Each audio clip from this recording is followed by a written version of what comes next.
মাত্র কয়েক ঘন্টার ব্যবধানে মধ্যপ্রাচ্যের নিরাপত্তা পরিস্থিতি যেন নতুন মোড় নিয়েছে।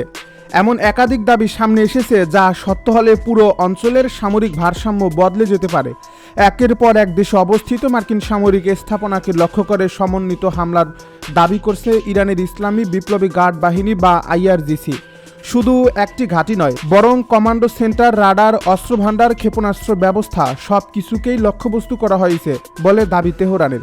একই সঙ্গে এমন সতর্কবার্তাও দেওয়া হয়েছে যে যুক্তরাষ্ট্র যদি সামরিক অভিযান অব্যাহত রাখে তাহলে আগুন শুধু ইরানেই সীমাবদ্ধ থাকবে না, পুরো মধ্যপ্রাচ্য তার প্রভাব অনুভব করবে। কিন্তু প্রশ্ন হলো, এই দাবিগুলোর বাস্তবতা কতটা?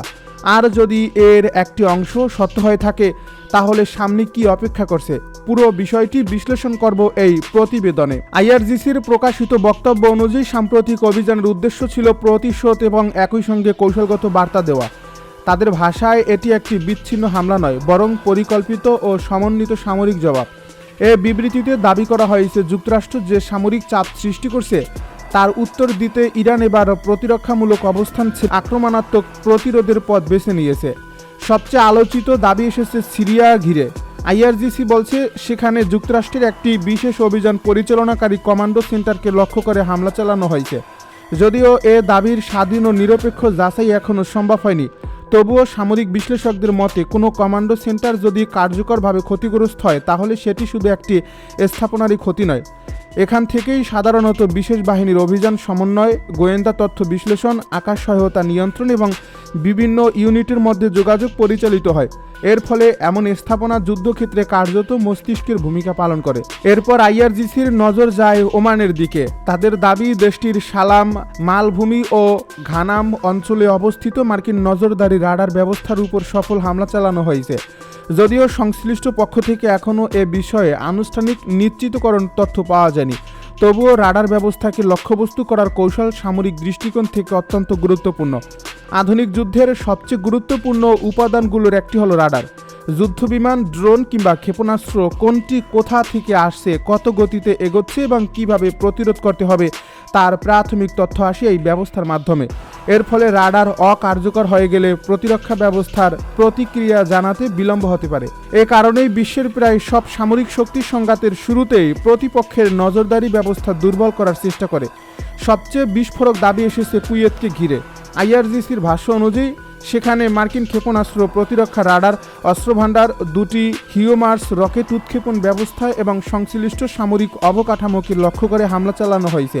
এমনকি একটি মার্কিন সামরিক ঘাঁটিতে বড় ধরনের অগ্নিকাণ্ডের দাবিও করছে তারা। তবে এসব দাবির স্বাধীন যাচাই এখনও সম্ভব হয়নি এবং যুক্তরাষ্ট্র আনুষ্ঠানিকভাবে এমন ক্ষয়ক্ষতির বিষয়টি নিশ্চিত করেনি। হিমার্স বা high mobility artillery rocket system বর্তমানে বিশ্বের অন্যতম কার্যকর দূরপাল্লার রকেট ব্যবস্থা হিসেবে পরিচিত। দ্রুত মোতায়েনের সক্ষমতা এবং উচ্চ নির্ভুলতার কারণে বিভিন্ন সংঘাতে এই অস্ত্রের কার্যকারিতা ইতিমধ্যে প্রমাণিত হয়েছে। এর ফলে এমন একটি ব্যবস্থাকে লক্ষ্যবস্তু করার দাবি নিছক প্রতীকী নয়, বরং প্রতিপক্ষের আক্রমণ পরিচালনার সক্ষমতাকে চ্যালেঞ্জ করার প্রচেষ্টা হিসেবেই দেখা হচ্ছে। IRGC তাদের বিবৃতিতে আরও দাবি করেছে যুক্তরাষ্ট্র মনে করেছিল সামরিক চাপের কারণে ইরান দুর্বল হয়ে পড়ছে, কিন্তু তাদের ভাষায় সেই হিসাব বাস্তবে মিলছে না, বরং বর্তমান পরিস্থিতিতে যুদ্ধক্ষেত্রের নিয়ন্ত্রণ বদলে যাচ্ছে এবং ইরান নিজের শর্তে প্রতিক্রিয়া জানাতে প্রস্তুত। যদিও এই বক্তব্য মূলত ইরানের সরকারি অবস্থানকে প্রতিফলিত করে, বাস্তব পরিস্থিতি নিয়ে আন্তর্জাতিক বিশ্লেষকদের মধ্যে মতভেদ রয়েছে। এর মধ্যেই তেহরান থেকে আরেকটি গুরুত্বপূর্ণ বার্তা এসেছে। IRGC সতর্ক করেছে যুক্তরাষ্ট্র যদি এই অঞ্চলের সামরিক অভিযান বন্ধ না করে তাহলে মধ্যপ্রাচ্য থেকে তেল ও গ্যাস রপ্তানির স্বাভাবিক প্রবাহ ব্যাহত হতে পারে।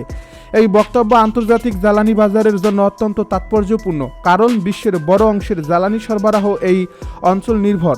সামান্য অস্থিরতাও আন্তর্জাতিক বাজারে তেলের দাম বাড়িয়ে দিতে পারে এবং বৈশ্বিক অর্থনীতিতে চাপ সৃষ্টি করতে পারে। এদিকে উত্তর ইরাকের সুলেইমানিয়া অঞ্চলেও বিস্ফোরণের খবর প্রকাশিত হয়েছে। স্থানীয় সূত্রের বরাত দিয়ে বিভিন্ন প্রতিবেদনে বলা হয়েছে আকাশে বিস্ফোরক বহনকারী একটি ড্রোন ভূপাতিত করা হয়েছে বলে দাবি করা হয়েছে। যদিও এই ঘটনাটির পূর্ণাঙ্গ বিবরণ এখনও স্পষ্ট নয়, তবুও এটি ইঙ্গিত দিচ্ছে যে উত্তেজনা কেবল একটি দেশের মধ্যে সীমাবদ্ধ নেই, বরং পুরো অঞ্চল জুড়েই নিরাপত্তা পরিস্থিতি দ্রুত পরিবর্তিত হচ্ছে। আইআরজিসির জনসংযোগ বিভাগ আরও দাবি করেছে, তাদের অ্যারোস্পেস ফোর্সের অভিযানে মার্কিন সামরিক ব্যবহারের একটি রাডার ব্যবস্থা এবং বিশেষ অভিযানে ব্যবহৃত কয়েকটি হেলিকপ্টার ধ্বংস করা হয়েছে। পাশাপাশি মার্কিন সেনাদের হতাহতের দাবিও করা হয়েছে।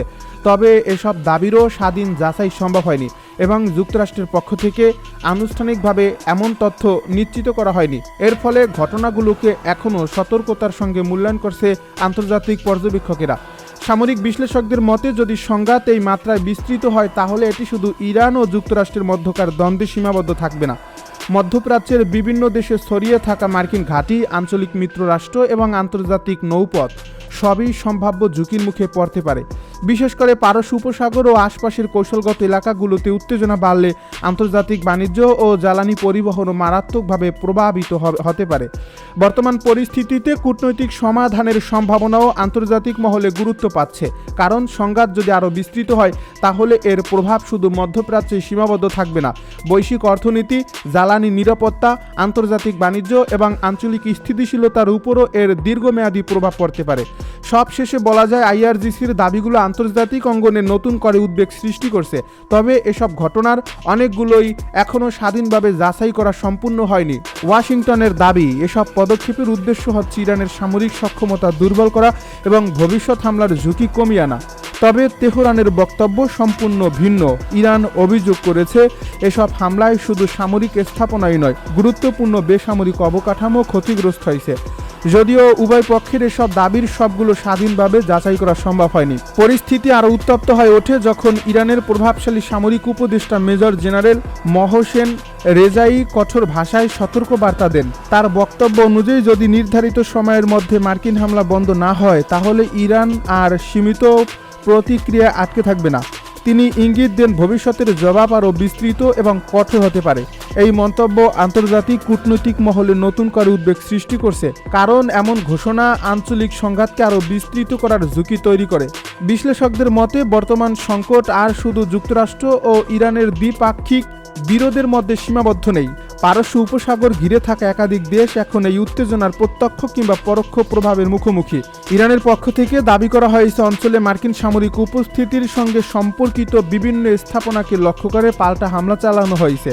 অন্যদিকে যুক্তরাষ্ট্র বা সংশ্লিষ্ট দেশগুলোর পক্ষ থেকে এসব দাবির সবগুলো নিশ্চিত করা হয়নি।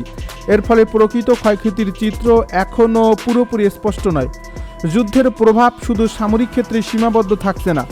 বিভিন্ন প্রতিবেদন উঠে এসেছে, অবকাঠামো, বিদ্যুৎ সরবরাহ এবং যোগাযোগ ব্যবস্থাও চাপের মুখে পড়ছে। কিছু এলাকায় বিদ্যুৎ সরবরাহে বিঘ্ন এবং জনসেবামূলক কার্যক্রমে সমস্যা দেখা দেওয়ার খবর পাওয়া গেছে। এই পরিস্থিতিতে ইরানের সংশ্লিষ্ট কর্তৃপক্ষ নাগরিকদের বিদ্যুৎ ব্যবহারে সতর্ক থাকার আহ্বান জানিয়েছে।